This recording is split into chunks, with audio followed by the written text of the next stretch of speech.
ვიღოთ და შევადაროთ ახლა ერთი და იგივე სახეობის გაზთაცვლის პარამეტრები ოღონდ სხვადასხვა ჰაბიტატებში და შესაბამისად სხვადასხვა ეკოლოგიურ პირობებში. პირველ ეს ფესტუკავარია, ასეთი ერთ-ერთი მძლავრი დომინანტი მკრივკორდიანი მარცვლოვანი მცენარეა, კავკასიონზე ფართოდ გავრცელებული და სამ ვარიანტში გვაქვს შედარებული, ანუ ჩრდილო დასავლეთ ექსპოზიციაზე 1950 მეტრი, მის საწინააღმდეგო სამხრეთ დასავლეთ ექსპოზიციაზე და ასევე სამხრეთ დასავლეთის ექსპოზიცია ოღონდ 3000 მეტრ სიმაღლეზე. და რას ხვდებით? გასაოცარი მსგავსი მაქსიმალური ციფრები მივიღეთ 15 მიკრომოლი CO2 მეტ-კვადრატ წამში. სხვადასხვა ჯერ ერთ სიმაღლე და სხვადასხვა ექსპოზიცია შესაბამისად ეკოლოგიური პირობები. დღიური ბალანსი აბსოლუტურად მსგავსი ციფრებია. ნუ აქ პატარა სხვაობას ერთ-3 ერთეულში განსხვავებას მნიშვნელობა არ აქვს ამ შემთხვევაში. ძალიან მსგავსი დეპრესიის კოეფიციენტი, ანუ ხედავთ თუ გავიხსენებთ ჩვენ წინა ცხრილს, იქ დეპრესიის კოეფიციენტები 50 იყო, 48 დაახლოებით ასეთი, 16 იყო და ის აღნიშნეთ 16 არის მცირე. აქ კიდევ უფრო მცირე გვაქვს. ანუ ფაქტობრივად ამ მცენარეს დეპრესია საერთოდ არ აქვს ნეტო ფოტოსინთეზისა და შესაბამისად ძალიან დაბალი ვარიაციის კოეფიციენტი. სადღაც 22-დან 25-ის ფარგლებში. ანუ რა გამოდის, რომ ეს მცენარე სრულიად სხვადასხვა ეკოლოგიურ პირობებში, ნუ აქ რა თქმა უნდა გავიხსენოთ ის, რომ დეპრესია აქ იგულისხმება, რომ სინათლით გამოწვეული არ უნდა იყოს. თუ კი სინათლეა და სხვა ფაქტორები, ქარია, წვიმს, ტემპერატურა მაღალია თუ დაბალია, არა აქვს ამას მნიშვნელობა, აი ერთნაირად ერთი და იგივე დონეზე ფუნქციონირებს ამ მცენარის გაზთა ცვლა. და სხვა შორის ასეთი მცენარეები ჩვენს გამოკვლევებში ბევრი არ შეგვხვდა. იყო საქსიფრაგა იუნიპერიფოლია, მსგავსი ფესტუკავარიასი და იყო კიდევ ამ ბალიშა მცენარე და მარადმწვანე და ასევე მარადმწვანე ბუჩქი, როდოდენდრონ კავკაზიკუმ. ეს სამი მცენარე გამოირჩეოდა ასეთი ტიპის გაზთა ცვლით. ნუ იყო მცენარეები ჩვენს მიერ იქნა შესწავლილი დაახლოებით 80-ზე მეტი მცენარე და ამ 80-ზე მეტ მცენარეში სულ 3 გამოირჩა ესეთი სტაბილური, ძალიან სტაბილური გაზთა ცვლით.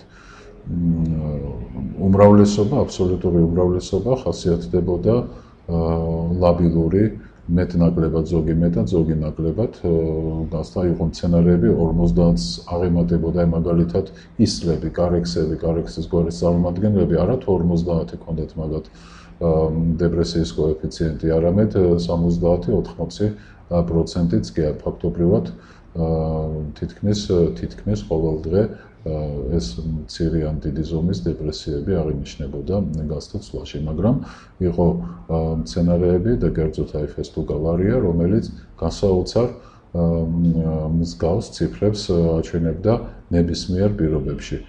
კიდევ მეორებ სიმაღლის და მიუხედავად, კიდევ მეორებ ექსპოზიციის და მიუხედავად.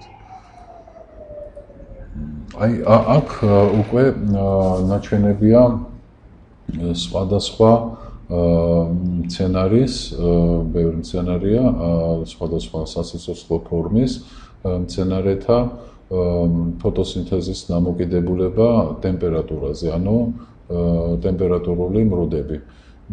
გამოყოფილია შუაში ოპტიმუმები და გამოყოფილია აგრეთვე შესაბამისი ქვედა და ზედა ტემპერატურული ლიმიტები, ანუ რის მერე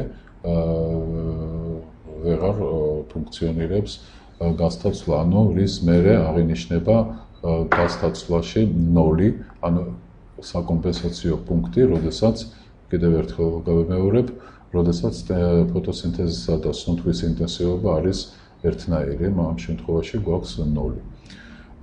და ჩანს, რომ არსებობენ სცენარები, რომელთაც უარყოფით, მართალია მცირედ უარყოფით, თუნდაც 9 გრადუსი, -2.5, -3 გრადუსი, -4, იგივე საქსიფრაგაიული პერიფერია, რომელიც არის მარადმწვანე ბალიშა სცენარიზდება კლდეებზე და ზოგიერთ სცენარეს შეუძლია ფუნქციონირებს მართალია სუსტი ინტენსივობის ფოტოსინთეზი აჩვენოს უარყოფით, მცირედ უარყოფით ტემპერატურებზეც კი.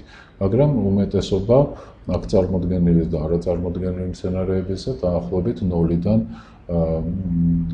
+1, +2-3 გრადუს Celsius-ამდე წყვეტენ უკვე ფოტოსინთეზურ აქტივობას. და ახლა რაც შეეხება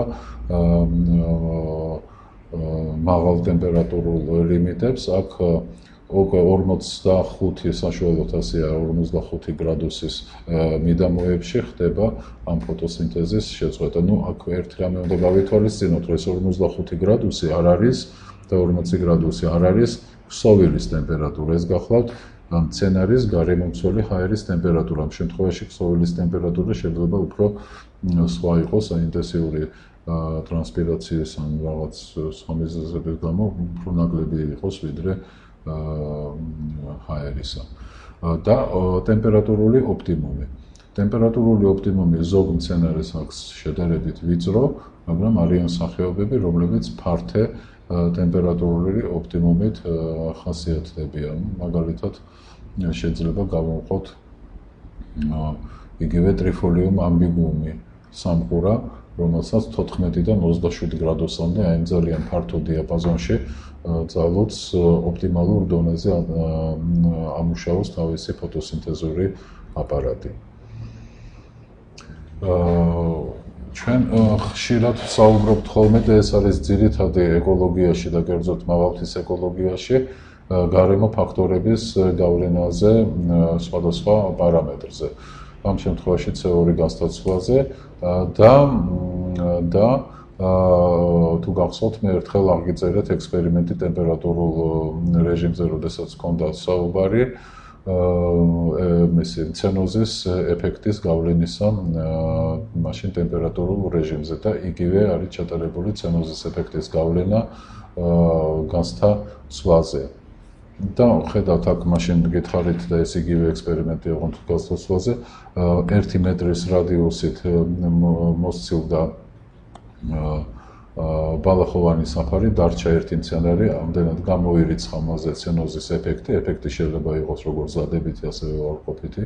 ყოველ ნებისმიერი ეს ეფექტი გამოირიცხა და მცენარე მარტო დარჩა ეკოლოგიური ფაქტორების წინაშე. სინათლე იქნება, ტემპერატურა, ჰაერის ტენიანობა თუ ასე შემდეგ და რა გამოვიდა? აქ არის კონტროლი, სადაც ნატურალური იგივე სახეობა ოღონდ ბუნებრივ პირობებშია მოცემული და აქ არის ეს ექსპერიმენტის პირობებში მოცილებულ ბალახნარის პირობებში. ხედავთ, რომ 117 თუ არის ბუნებრივ პირობებში, დღიური პროდუქტიულობა მხოლოდ 69 არის ესეთ ექსპერიმენტში. დღეღამური ბალანსი 109 და 63. საშუალო ინტენსივობა ფოტოსინთეზისა 12 და 7, ფაქტობრივად ორჯერ კლებულობს. ჰაერის ტემპერატურა, როგორც აქ ჩანს, არის 27-31 და აქ განცილებით მაღალი არის ფოთლის, ჰაერის არა, ფოთლის ტემპერატურა უკაცრავად, ფოთლის ტემპერატურა განცილებით მაღალია.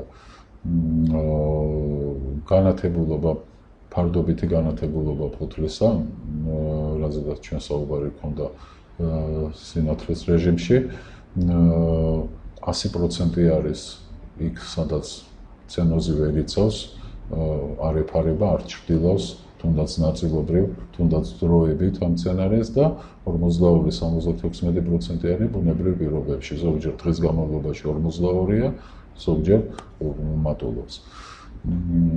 და ასე შემდეგ ყველგან